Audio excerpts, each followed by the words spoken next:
Welcome, everyone, to another episode of the Sylvester Stallone Podcast Network show, the flagship show, the one that sort of started off everything as a trio.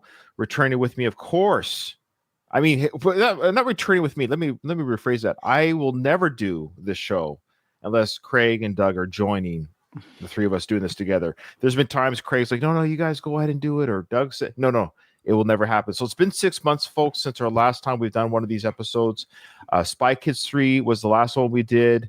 Life, it's gone by too fast. So we are coming back for a very special occasion for this episode. Doug, let's start with you. How you doing?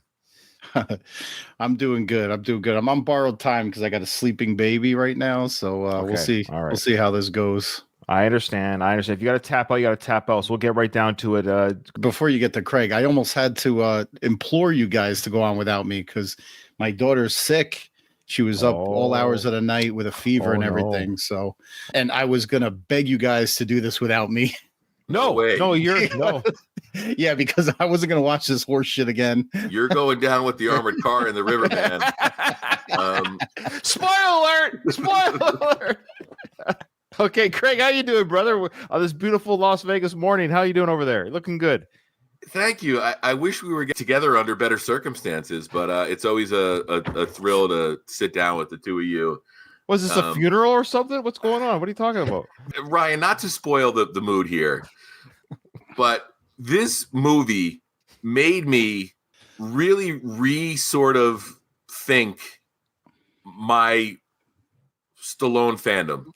Really made me re-examine what the fuck Stallone is doing in 2024 and why he's doing it.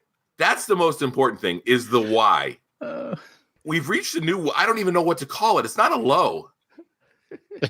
Well, there's low, and then there's 50 feet of shit, and then there's this. There's that famous Casey Kasem quote where he says something's ponderous. What the hell's going on here? Geez, well, isn't it the last hour? We got another hour to do? Geez, I thought we were almost finished. Good golly, Miss Molly. Boy, this is fucking ponderous, man. Fucking ponderous. Yeah. This is truly and utterly ponderous. It makes me think that Stallone has never said no to any project. That's the problem. He has said no to projects. And it's funny, we talk about his projects. Like, he wanted to direct Edgar Allan Poe film at some point. Let's just say that's for an example. But he decides to waste a day of his life doing this. And so we'll get into what are we talking about, folks? You should let the audience know if they haven't read the title. What movie are we referring to? We're talking about the 2024 action thriller Armor. The top billed star is Jason Patric. Rightfully so. So I'm prepared, if you guys want to, I'm prepared to discuss any other Jason Patric movie. We can talk to Lost Boys if you want. We can talk the gritty cop classic Narc if you want. Speed 2 Cruise Control. Let's do it, guys. I'm prepared. Anything. Okay. Well, we are going to talk about a couple of the stars of the movie. As we do, we talk about who's in the film and what the film was about. Have you guys actually seen the trailer for Armor? Have you seen the trailer? I wanted to go in fresh like you do, Ryan. Yeah, and that's what I do. And sometimes I will watch the trailer after I've seen the film, whatever the film, just to see kind of, did the trailer spoil anything? Did it present what the film was going to be like to any degree properly? Because sometimes trailers like to trick people. Doug, have you seen the trailer yet? I haven't, but I can imagine the grenade explosions or the truck falling off the bridge, like that all made it into the trailer. Well, let's watch the trailer. Let's see if the trailer represents the film we saw. Murphy's Law is this. If something can go wrong, it will go wrong at the worst possible time. Careful with the C4. It's not stable. Yeah, well, everything's unstable. Speak for yourself. I'd kill for some action.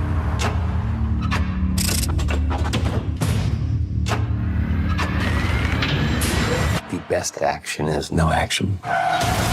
Dispatch, we are getting robbed and we need backup. We're being jammed. Anybody home?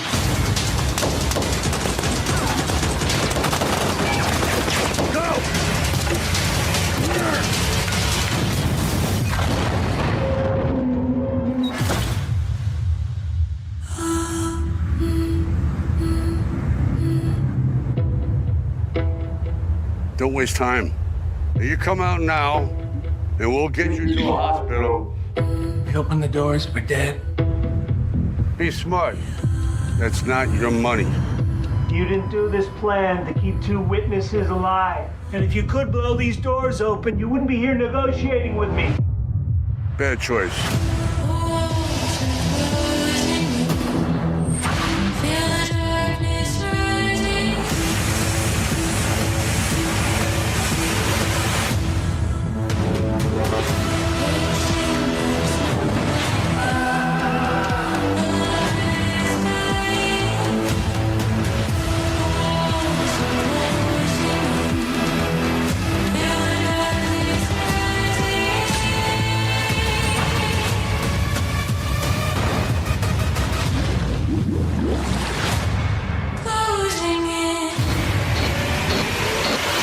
There's only one way out of this thing where you're still breathing.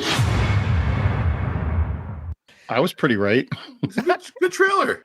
Well, that's the thing. It's amazing. It's amazing what they can do with trailer work. Because if you watch that trailer without seeing the film, what would you say the amount of Sly in the film would be and all that stuff? Like, what would you even say the film was about? And I don't mean that in a negative way. I'm just curious what objectively, if you were able to piece that together. It's an armored car being jacked. Okay. Yeah. The surprising thing for me going in was that Sly was the bad guy. Right. Well, I also want to ask, and I know you do your research a lot, so I'm sure you did this count. You know how they do F counts, when people drop the F bomb and stuff. Did you count how many times Jason Patric did the glasses adjust? It's to indicate he's a little bit of a bumbling, not the hardcore cop he used to be. This is his Narc character. This is like a sequel to Narc, maybe. Maybe he was just doing his best. Well, actually. You know how they always say, like, give us a sign if you're in distress? That was Jason Patric trying to communicate to us that he's trying to figure out where the fuck his career went. The blink twice. Yeah.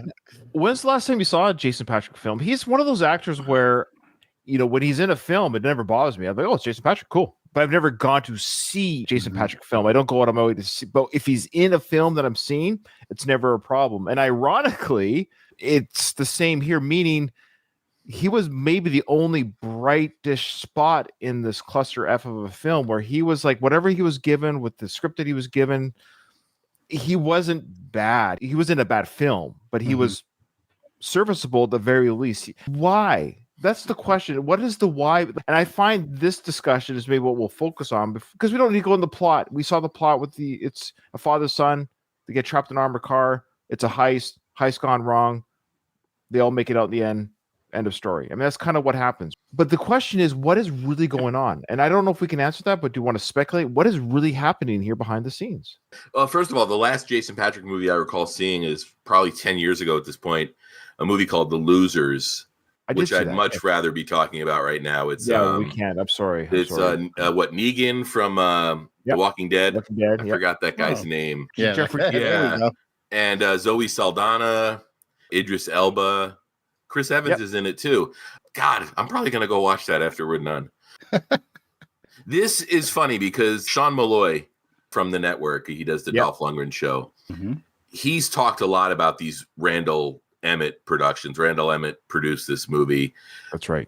I think he was behind a lot of the Bruce Willis straight to video releases that happened toward the end of his career. And Sean has always talked about in our like sort of behind the scenes chats about the financing for these movies, and that's all these are. Do you think they're money laundering? Do you really think do you think there's illegal activities actually happening here? There's crimes against cinema being committed. I don't want to call it a Ponzi scheme because it's not a Ponzi scheme, but it's just, hey, listen, I know it's the movie business. The business part of the movie business is a reality, but there has to be a certain level of artistic expression along with the commerce. For this movie, there was no artistic expression. It was purely driven by the commerce end of things. And the thing that's frustrating to me is I didn't have a problem with this movie. It was easy enough to watch, but it's got to be one of the most ridiculous endings. It angered me from a storytelling perspective. It seriously angered me because it showed that nobody gave a shit. When I sit down to watch a movie, I assume that everybody making the film, from the director on down, starting with the writer, are going to tell me a story that's got an ending that will give me something to think about if they don't give me the ending I want. Okay. In this movie, they were like, oh shit, we got to page 88 on the script. The time's to end it. Let's do this. And it's a bullshit ending. It doesn't earn the 80 minutes prior to it. I mean, and that's really the thing that's got me the most angry about this, is especially considering that Sly, who we've talked about what a great writer he is, you know, the great movies he's been involved with, the fact that he let this ending happen, it tells me something, and I don't know what that is, but it's not good. But we talked about a lot of different things at once here, which I want to tackle a little bit. I think the biggest thing I sort of want to talk about is Randall Emmett. We spoke about him briefly. He is the producer of this film. It turns out, I don't know if you guys caught this, the official director of the film is a guy named Justin Root. So Justin Rout, this is only his third film that he's directed. Apparently, when Sly came on, now did you know that Sly was on for 1 day filming? I did not know that. 1 day, he got paid $3.5 million for 1 day film. Now, I knew that before watching the film, so I knew that. So I was watching the film to see how they did it. So you can tell how they did it. They literally had Sly and his gang do their line, read their moments, like bang, bang, you know, from like, let's say, we've got 10 a.m. to, you know, it's a summer day. Let's say they filmed in the summer. So let's say you got 10 a.m. to 5 p.m., 7 hours. Literally, you do your 20 lines here, shoot here. And Jason Patric and the guy playing his son were never there. They weren't even there. The truck turned on its side, all that stuff. It's already set up. They go in, film it. Sly goes home for the day. That's it. They can easily do some pickup shots of the side gang stuff with Sly not there when he's not on screen. Basically, when Sly's not on screen, he's not there. They don't share any scenes together, so very little. No reason. Or they don't actually share the frame together. Yeah, that's right. You say Jason Pat. Good. Yeah, it's fine. I didn't catch that. Even though we'll talk about the ending, they're theoretically in the same geographical area throughout the film. They're never on film together. That's a good point. So that's how they worked around that with editing and what have you. Okay. I had read that potentially Randall Emmett was the ghost director. So Randall Emmett, apparently when Sly came on set for the 1 day, he actually got some of the film crew to rally around with him just to kind of let Sly know, hey, things aren't going very well here. I'm going to be taking over as director. Just so you know, Justin's name is on the key card or whatever marquee, but I'll be directing you. I'll be taking care of this. Sly's like, whatever, man. Just give me the $3.5 million. I'll call it a day. So here's Randall Emmett. For our listeners, there might be a few who don't know this. Randall Emmett, this is what he's been accused of. I got a litany of stuff here. I'll just do the headlines first. Abusive assistance to staff. He's got misconduct, of course, involving women. Several women came forward with allegations of sexual misconduct and inappropriate behavior, unwanted advances, and then, you know, Sleep With Me, you get the role, classic stuff like that. Unethical business practices. So he failed to pay debts to business partners, broken financial agreements, substance abuse, fraud, and misleading investors, physical altercations and threats with other people, manipulation, favoritism, which is, you know, I guess that's normal in Hollywood. And again, like you said, Craig, exploitation of Bruce Willis. So he kept Bruce Willis in films despite apparent signs of the actor's decline in health. On the set of Midnight in the Switchgrass, Willis reportedly struggled with basic tasks, yet Emmett allegedly pushed to continue using him in multiple low-budget productions thereafter. So he's a real piece of work. But here's the question. I love Sly. You know, he's my film hero. That's what I mean when I say that. Like, as far as like my film hero, I grew up with Rambo, Rocky, and, you know, Cliffhanger. I went to the films and I enjoyed Demolition Man. Like, I enjoy these films as a young lad. And it sucks when you have a guy who's 78 or 77 when he filmed this, whatever. Like, doesn't he know better? Why bother? If Randall Emmett gives Sly a call, says, hey, I'll pay you $3.5 to work 1 day on this piece of crap film that might be laundering money or whatever. Sly should have the wherewithal. Like, he knows about this Hulu documentary that exposed all this. Why doesn't he say, dude, you know what?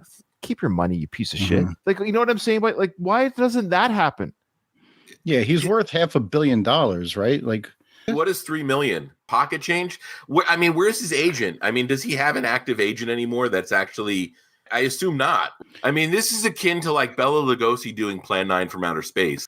That's what I mean. The bigger story is the why. Like, yeah, the film, we'll talk. I do want to talk about the ending because you're right. The film was serviceable. Father-son relationship, alcoholism. He's not really a recovering alcoholic. He's still an alcoholic. Those are kind of like drama of the week, interesting story, enough storylines. Like, sure. At the end of the day, it's padding. Yeah, and there was no payoff to it. No, That's exactly, right. Doug. There was. It was just like, oh shit, we need to get to that 85-minute running time. That's all this movie was. TV now is connect the dots. There's TV shows out there now that you get caught up watching them, and then you realize, oh shit, all they're doing is stringing me along. Right. It's like dangling a carrot. That's all this movie was. It was like the screenwriter had the book, like how to write a successful screenplay, and just plugged in the plot points, and then was like, oh, I need a backstory. And you're right, Ryan. I mean, Jason Patric handled it fine. At the end of the movie, what has changed for Jason Patric's character? He's not going to become a cop again. Yeah. You know, maybe he's going to address his alcoholism. But then also they even foreshadow that his alcoholism caused the death of his wife. And it turns out that it's probably the reason that he's drinking. And they wasted, 10 minutes on a flashback scene where his wife gets killed. It was fine, but it was like disjointed. Like it had no place in this movie. It was like a twist. It was like, wait, he wasn't drunk driving, and that killed his wife. He was doing the right thing, and his wife died. I was actually going to ask Doug, because Doug, you're a cop, right? Yeah, you don't take your family in your patrol car when you're off duty and stop speeders. You don't do that. You don't do that? No. But Doug, if you saw somebody speeding and being erratic in traffic, wouldn't it be your duty as a police officer, off duty or not, to say, you know what, I got to take care of this? Would you have done that? I see people do that shit on duty and I don't stop them. Wait. Scrub this. Delete. Let the record indicate that Doug was just joking. For the record, off the record, we'll talk. Allegedly. Allegedly. I thought you were talking about Las Vegas cops, Doug, because some of the shit I see here makes me shake my head. That they turn a blind eye to. Yeah.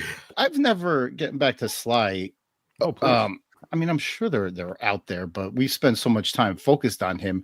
But the highs that he has in his career and the low, just putrid lows that he has, there's an entire atmosphere's worth of space in between those. We talked about this, I think it was on Backtrace, when he showed up for one day of filming, right? When he was I think it was 4 days there, at least 3 days maybe. 75-year-old cop that's still on the force for some reason. And we were speculating back then, like, did he owe somebody a favor and that's why he's doing it? Because there's no other reasonable explanation for these choices. But the other thing too is, at least when he made Backtrace, he didn't have anything going on. But here he had Tulsa King season 1, which had been a ratings hit. Season 2 by now. Season 2, I've already watched season. You're talking about the worlds or phantom leagues apart, Doug. I agree. During this same year, we just finished Tulsa King season 2, which is excellent. Which just goes to show you when you have strong directing and storytelling and character development, it's great storytelling. That show does not string you along. It was legitimately it's a good show. It's actually legitimately a good show, except for him defending himself in court. Okay, all right. That was the first couple episodes, maybe the weakest part of the season. That was like, oh shit, we wrote ourselves into a corner. What are we gonna do? They got out of the way by the second episode. But it's actually a good enough show that, like, my wife, who's she's indifferent to Sly in the sense she'll watch the Stallone film, but she watches that show like unironically. She enjoys the Tulsa King as a TV show. It's just crazy that he can do that kind of show, and then he does this. So the question is, again, why? Now I know why the movie company gave him the money. Is you're basically saying, hey, look, let's pretend Sly's character was played by Scott Bakula or something, whatever, like a whatever actor, like literally a C-list type. They basically gave Sly it's ad revenue. We're going to give you $3.5 million to be, your role is nothing. It's got nothing to do with, but your name is on the marquee. Well, that's the thing though. It doesn't get made with Scott Bakula. Right. There's no way I come out of this without losing respect for Stallone. I mean, that's like. Okay, so Louise had this to say: greed is greed for a reason, and if you don't have the highest moral fiber, you're going to be more likely to agree to projects like this. Then he quickly said, "Scrub that from the transcript." It's too late, Louise. Too late. We've talked about Bruce Willis before, and I think everybody, rightfully so, was very critical of those cash grab movies Bruce Willis is doing. But then when you see that he's basically getting as much money as he could to provide for his family down the road as he developed this terrible, terrible disease, it made it all forgivable. There's no moment with Stallone where it's forgivable. It's like, oh, is this so he could fund a weekend in the Bahamas for his daughters? I agree. And I think at the end of the day, like, I know what Louis is saying, greed is greed for a reason. But that's the thing, is like, I have a job that pays the bills. Like, it pays the bills. But if they offered me more money, of course I would take the money. Yeah. So I guess there's a weird part of you. Yeah, you're right. How much more extravagant lifestyle does Sly have to lead? But they're just giving him more money. Of course, not very many people will turn it down. But I guess the question still is, why does he even say yes to this? There's probably independent directors and writers out there who has some pretty good real projects. If Sly was, or any of these A-list actors who do this kind of schlock, De Niro's done it. I mean, John Malkovich has done it. A lot of great actors have done this schlocky stuff. It's weird.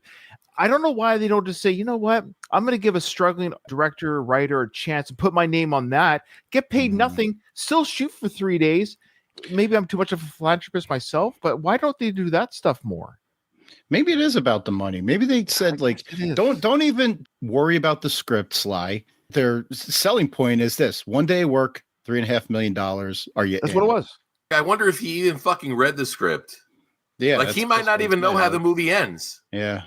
There's a point though where you start to ruin your brand. Mm-hmm.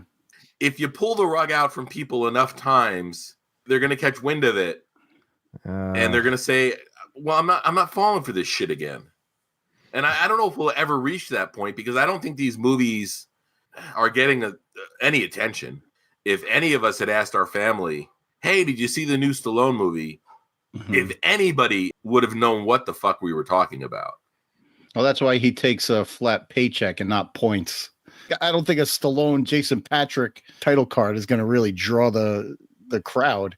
Even if it was like a really good movie, is Stallone's name big enough to draw anymore?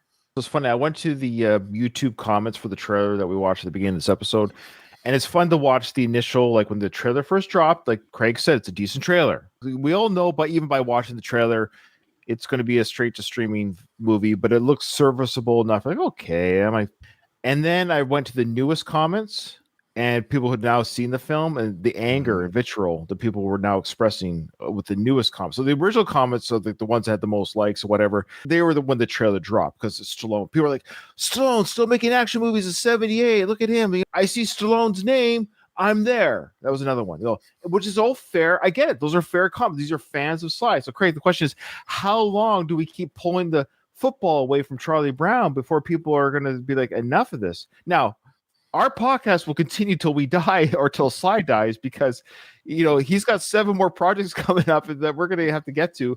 And one of them is actually another film produced by Ronald Emmett. Yeah. So he's doing another one of these. It's called Alarum. Oh, God. It's coming out in 2025. So stand by, folks. We're going to cover Alarum. It's going to be another straight to video Ronald Emmett production. Oh, there's already a trailer for it? Oh, God. We got to watch that. Somebody's got to stop this. But then I realized, I was thinking back to the credits. I don't recall seeing any credits in these movies that had, like for the producers, like had PGA next to their name, like the Producers Guild. Normally you see that in trailers. You'll see like they'll put, the editor will have whatever the Society of Editors is. I don't recall seeing any of that. But so I was thinking like somebody has to put a stop to it. But obviously these aren't guild members. Nobody's vouching for their skills. The one thing I love about these Sly movies is you get to see these production company logos at the beginning that you'll never see again.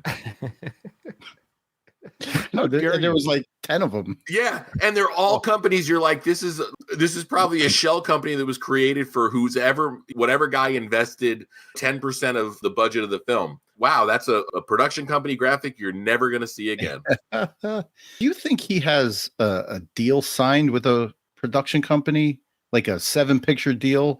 It's amazing to me that Lionsgate was involved with this at all. Yeah, that surprised me too. Didn't he have like some kind of, what company put out the Expendables movies? Was it like Millennium Films or something? The actual production company.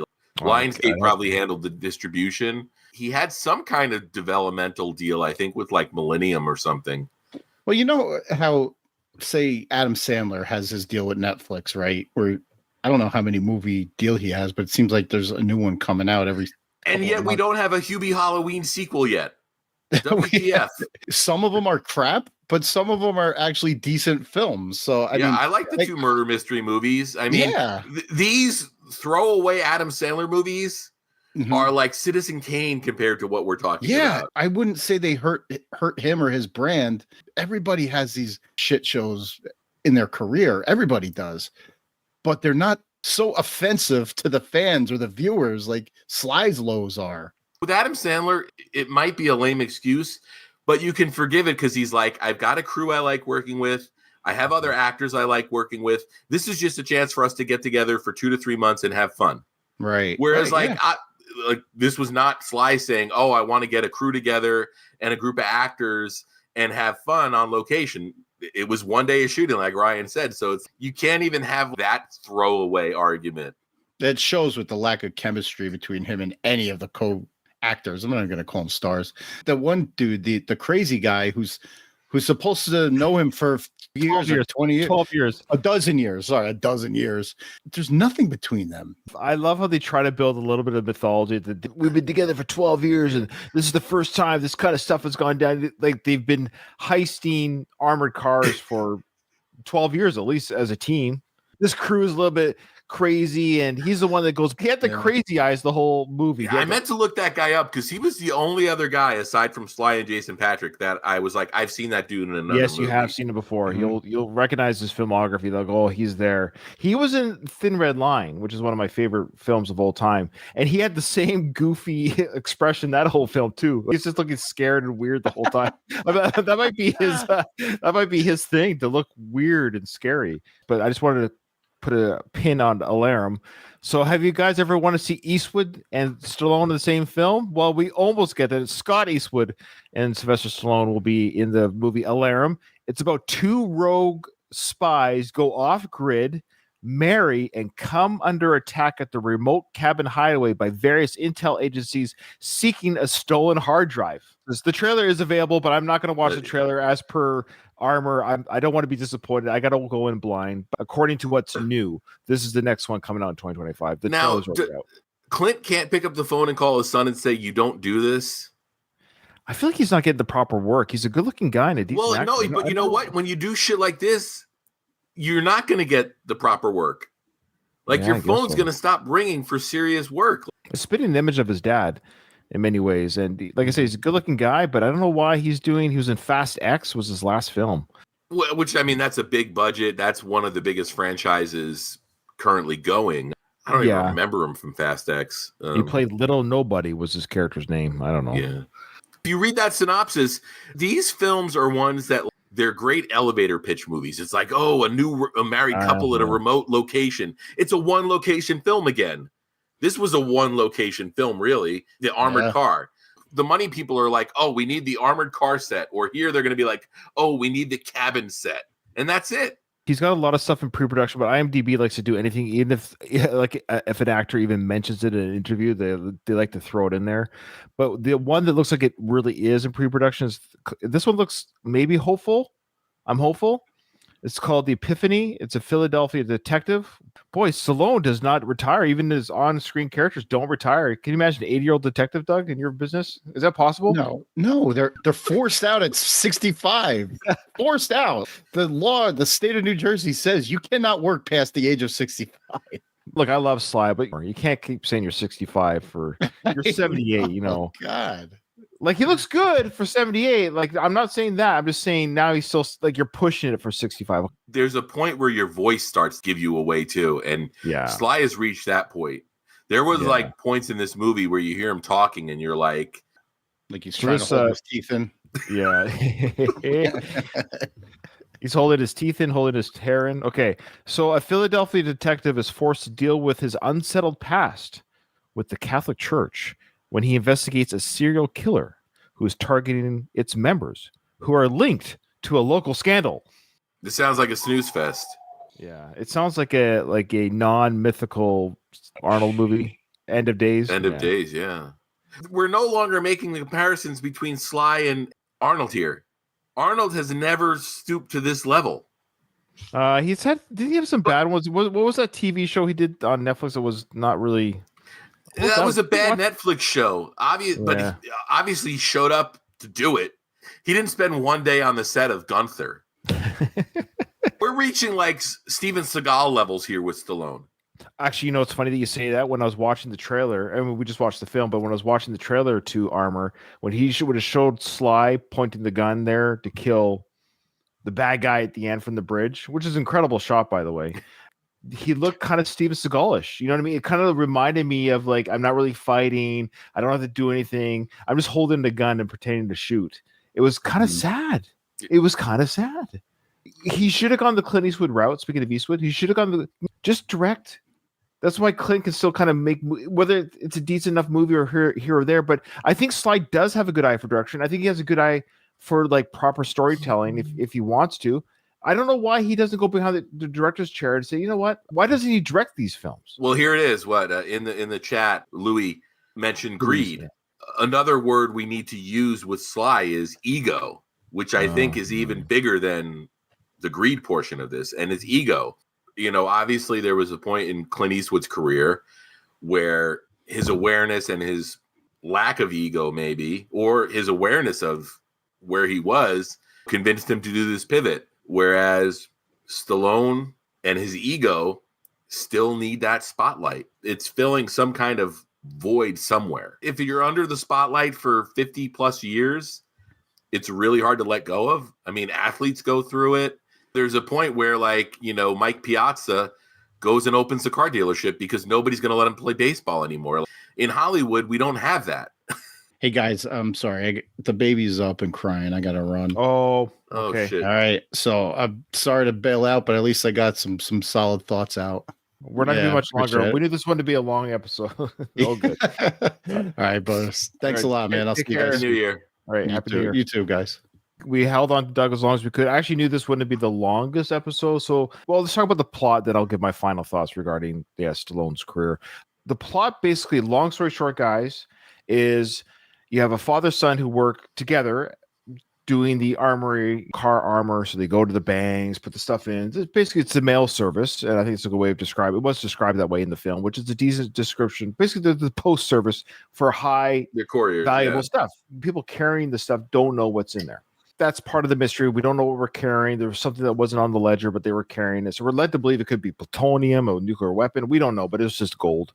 Stallone's crew, like Craig said at the beginning, was the whole idea that Stallone's character, he's a bad guy. Again, he's a bad guy who's not totally evil. He's just, he's a heist guy. He steals money or whatever it is. So the crew takes on the armored car, traps it on a bridge, makes like the bridge is out of commission so there won't be any civilian traffic.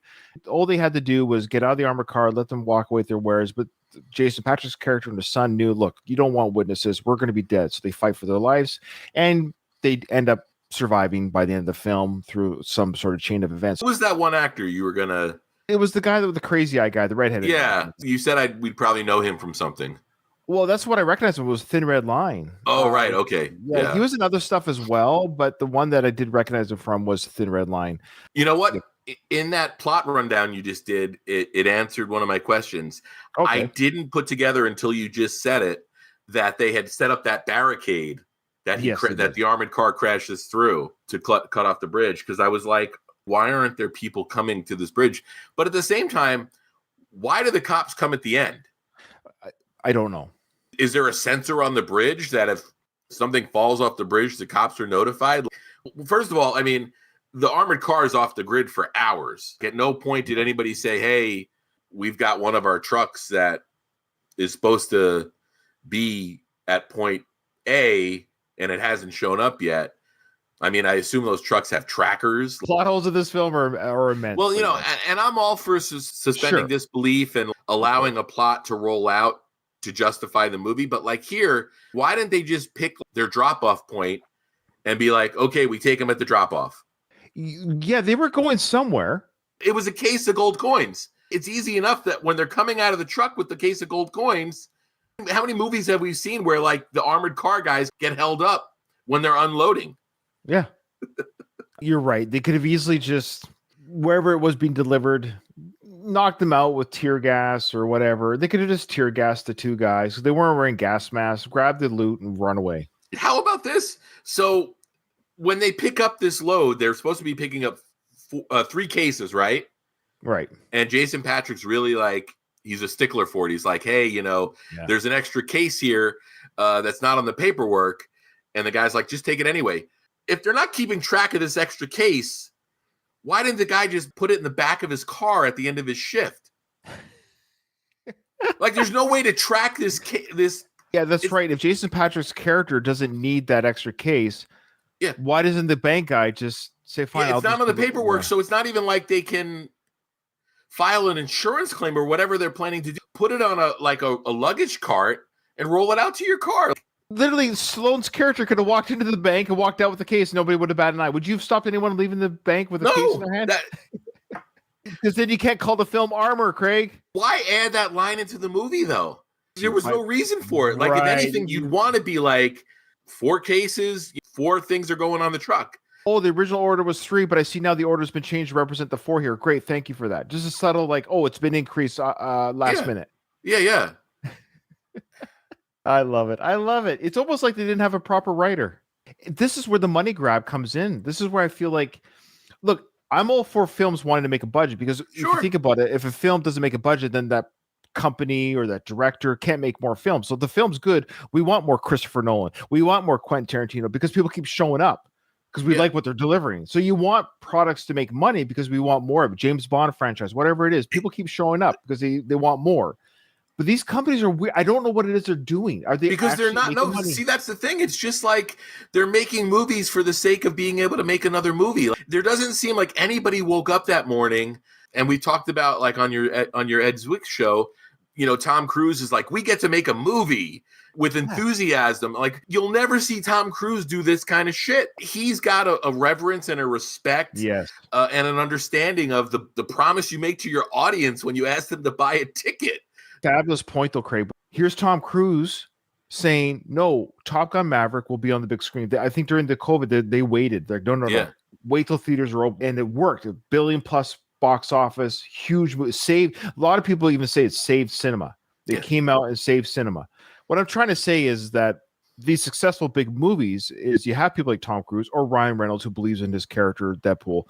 When you believe in the product, truly it shows in what you're giving. And the sad thing is both Tom Cruise and Sly, by definition, are actors. They're in Hollywood. They make films. That's their job. But you have one guy who takes it kind of seriously. And you're right. It depletes the product of the other person when they're like, oh, I'll just be an armor. So if Tom and Sly were to have supper together, talking about their careers, how would Sly answer that question to Tom if Tom says, why are you doing this? Like, I made Maverick, and I'm making a pretty kick-ass franchise called Mission Impossible. You might have heard of it, where each film is better than the next one. Sly, you're a smart guy. Why aren't you doing this too? I don't think there's a genuine answer that he'd be able to deliver that would convince Cruise that it's not just shameless money grab. Then the ironic thing is Tom's making money. He puts his name as producer. Guess who gets some of that box office tally? Louise brings up a good point here. Armor is beginning to reach Lords of Flatbush level of frustration from you guys. Yeah. But the difference is Sly then was a struggling actor. Yeah. He doesn't have to do these roles now. Why not just do one film every 5 years? Or just do what Daniel Day-Lewis does. Yeah, I'm done. Tap out. I'm done. I'm retired. Or Dustin Hoffman or these other, like, why do this? And that's the frustrating thing as a Sly fan, where we have to do this. We have no choice. We have to. The people have asked for this review. Donald at the beginning of this show said, I'm stoked for this review. And I'm like, I don't know if you should be, Donald. Yeah. When you were watching this movie, Ryan, were you trying to figure out how it was going to end? Actually was. So when the father and son were trapped in an overturned armored car and they were outmanned and outgunned, there was a part of me that was legitimately wondering, how are they going to get out of this mess? For sure. Yeah. Me too. What about you? Okay. Me too. Right. And then they basically default to, I think it's mentioned earlier a couple minutes earlier, the crazy guy goes, let's just ram it off the bridge. But the problem is, I said they were outmanned, right? First, so how they got rid of that was the crazy guy offed 2 guys, or offed one guy, thought he offed Sly's character. Less people, less money to split. Let's just take the money and have less people to split it with, because these guys on this crew are, we can't trust them for future jobs anyways. Let's just kill them now. And he did. He thought he killed both of them. Now we're down people. So I'm thinking, okay, now we're down less people. And then he, like you said, I can swim and get the money out of the river. So let's just drown them. Again, not a bad idea. Let's just put this thing in the river and I'll swim and get the money later. Sure, from that character's point of view, yeah. But what I didn't understand is if he can't get into the armored car on dry ground, wouldn't that be hard to do underwater? Exactly. It becomes buried treasure at that point. Yeah. And you're not getting it immediately. No. But all the same, he drowns them, or he hopes to drown them. They get out, and then, of course, there's a big fist fight between Jason Patric and this crazy guy. The ending they went with is the frustrating thing to me, because I was genuinely like, okay, Jason Patric's character's been resourceful. His son's been resourceful. I really wanted to see them work their way out of this. I wasn't sure if like the lost pen light was going to come into play. Yes, I thought it was going to come into play later too. So, pen light his wife gave him, his pregnant wife gave him, with turkey and fluffernutter sandwich. There's going to be some kind of ingenious way that they get themselves out of it. Instead of it was like, oh, it's akin to like clearing the Monopoly board when you're frustrated. You ever do that when you're a kid, you're playing a board game and somebody gets upset and they just flip the board? Game over. That's what they did in this movie. They just cleared the board. They literally flushed them out of the car. So they're up on the beach. And I love the image of Buddy who's on the bridge. We don't see it off camera, but his character is literally running down the bridge at full speed, getting down to the riverbank just so he can attack Jason Patric's character. Why didn't he just shoot him? Why did he have to fist fight him? Any thoughts on that? Because it was personal at that point. Oh, I see. Okay. He was angry and he wanted to get that frustration out. Okay, good. Look at you. Yeah. Okay. You were 100% certain when they framed that shot the way they did, where he's about to shoot Jason Patric. I was waiting for the gunshot to come from behind. Like, when's Sly going to shoot him? Yeah, it happened. So Buddy gets shot by Sly from 200 yards, 300 yards away. That's a wicked shot with the handgun. I wish Doug was still here, because he would let us know about the marksmanship that would be required for somebody to get that headshot from that distance. But it happened, again, suspension of belief. It's a film. Now, this is where the biggest problem. Everything we said so far, schlocky, straight to streaming, whatever. Sly, or his character at the end, the boy and the father go up to the bridge, and Sly's like, okay, so what are we going to do now? Are you guys going to call the cops on me? Or basically, I'll kill you if you narc on me. But if you don't narc on me, you go about your life and I will leave you, type thing. And he goes, that's okay, because he says, I'm not a killer anyways. That line alone, that was the line where I felt my first level of anger, because I'm like, your character, if I'm looking at this, your character, A, killed somebody. B, when you're firing the weapons you were at the beginning, when the armored truck first explodes, then it's flipped over, and then it's like this. There was potential for somebody to die. Incredible potential for people to get shot and killed. Is he saying that all that action that they were doing on the father-son was not lethal? When did we ever think as a watcher that he wasn't trying to kill them? Why would he say that at the end of the film? There were a couple times where he expressed, he's like, hey, we don't want to catch a homicide or whatever. Like, we don't want the extra. He did say that, but he's not acting that way. You can't shoot weapons like that and not expect some sort of damage, okay? I think why. I'll tell you why. The reason why they did that was because Sly is Sly. It's a way of his, you're talking about legacy, right? It's a way of him like, sure, I was a bit of a bad guy, but look, I showed mercy. Sly gets the bad guy kill. Sly saves the day. Sly spares the lives of the cop and the son. And he literally walks into the sunset as the hero of the story. And then a car picks him up. Who's the car? The dude at the bank that could have put that thing in the back seat of the car. Oh, that was the same guy? Yeah. That was the guy at the bank that gave him a hard time about being late. Why did he just put that in the car? Like, you stop. That's even more crazy. I didn't even make the connection that was this. He literally could have put that in. It's a case that was not tracked. It wasn't on any paperwork. And he picks up Sly anyways. And now they have no money. They lost the money. It's in the river. Are we led to believe they're going to go back and get it later? Because the cops are there now. They're going to pull that armored car out of the river. You can't go back. And they're going to say, what's this extra case for? And they're going to split up the money. Yes. They lost the money. This whole movie was pointless in every way, shape, and form, both in real life and in the film. Yep. That's the frustrating thing. Oh, Donald's saying now that's the setup for Armor 2. Okay, sure. It wouldn't surprise me if they make a sequel. No, you can't. You can't. Come on. I can't. Stop. I can't. Now, would you rather watch this, Backtrace, or Escape Plan 3? Out of the three, I would probably say Backtrace, because I don't remember that movie at all. I'll have to go back and listen to our episode. But at the same time, at least I know in Backtrace we're going to get some semblance of... I think there was more of a storyline. Jason Patric's acting wasn't bad. He was in a really bad film. I will say that. But for me, it's like if I'm going to watch a shitty Stallone movie, I'd rather watch a shitty Stallone movie that has... Yeah, of course. Yeah, you're right. Escape Plan at least has more Sly. Here's the other thing with Jason Patric. This is not a criticism, but is he okay? Does he have alcohol? So he kind of had I don't know.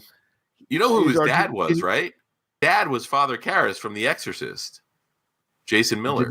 Oh, really? Did he have a drinking problem? He did. Oh, jeez. There you go, guys. There's our review of Armor. Do we recommend for people to see this, Craig? I mean, what do we say to people? Absolutely not. You basically answered the question at the end when you said there was no reason for this. And that's the thing. It's under 90 minutes. It's like 86 minutes or something. It's 1 hour, 28 minutes with credits. Yeah. Spend that time with your family or spend that time doing something that you love. You know, if you're into gardening, go out and tend your garden for 98 or 88 minutes. Would you rather sit on a park bench? Yes. And look at a river for an hour and a half or watch the sun? Absolutely. That would be more beneficial to my mental health and well-being. Absolutely.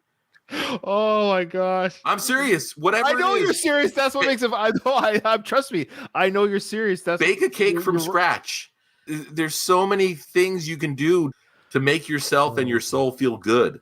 What has happened to this podcast? Are people still going to listen to the show? They're going to lose faith in our Sylvester Stallone podcast show. Well, no, but the thing is, Ryan, and this is where I think we've always done our jobs, for lack of a better word, because this, I mean, none of us are doing this for the money, which is Sly was doing it for the money. We're not doing this for the money.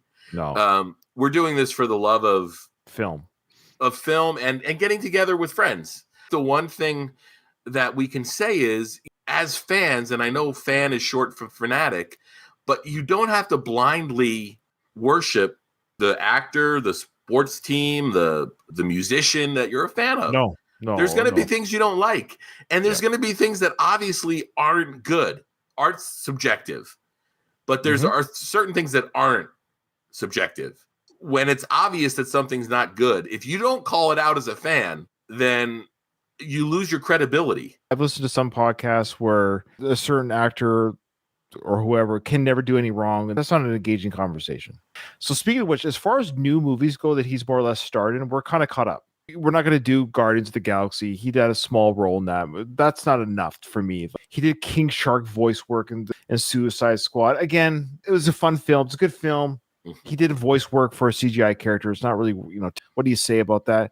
So I'm just looking at his filmography of films that he's more or less in or stars in live action. The first newest one that comes up is still that Reach Me that came out in 2014 that we haven't done. Reach Me. The other one that comes up that we haven't done yet, live action, is Shade. We've been meaning to do Shade for a long time. Shade, then Avenging Angelo. So there you go. Boy. But we've done like Driven, Get Carter. We've done Copland, Daylight, Assassins. Oh, we still haven't done Judge Dredd as a trio. Yeah. So there you go. So we have a few. We even did Stop or Mom Will Shoot, Oscar, Tango and Cash. We did Lock Up. Boy, you miss those days, don't you? Over the Top, Cobra. We did all those. So Rhinestone we did. Victory we did. I'm just going back in time. Nighthawks we did. Fist we did. We even did Death Race 2000. Boy, we're really getting down to the last few here before we have promised our listeners, and people are asking for a party at Kitty and Studs. That we said that would be I would say the final episode, but it's the one that once we kind of caught up, when we run out of starring roles, we're going to have to do Party Kitty and Studs. So here we go. What do you want to do? Shade? I know that's been on your radar. Yeah. Would you be willing to talk Judge Dredd again? I know you did on Slycast. I know that was your Achilles heel for a while for editing. Yeah, of course. I always love chatting with you guys. I think it would cause me to dig up. My friend Jorge had sent me. Oh. Actually, I don't know. No, he didn't send it to me, but he spurred it. It might have been a listener from the early Slycast days, Steve. I think he sent me a fan edit of Judge Dredd that basically takes out a lot of the Rob Schneider stuff. Takes out the Jar Jar of Judge Dredd. Like streamline the movie a little bit. Of course, I'd be interested and open to chatting Judge Dredd with you guys. I think 2025, I want to get more of this. Well, we all have time. At least try it once a month, no more than every 2 months, because we're running out. Not in a bad way, but we are getting, like I said, we're getting near the end of his live action starring role films. Yeah. Well, I think we owe ourselves a good movie. Okay. Well, Shade is a decent film at the very least. Yeah, I have the DVD of Shade. It's in a box of DVDs in the closet, so it's easy enough for me to go get. I think we've earned that. Okay. Right? I mean, I know you're right. We had Spy Kids 3 than this. I think we kind of need a film.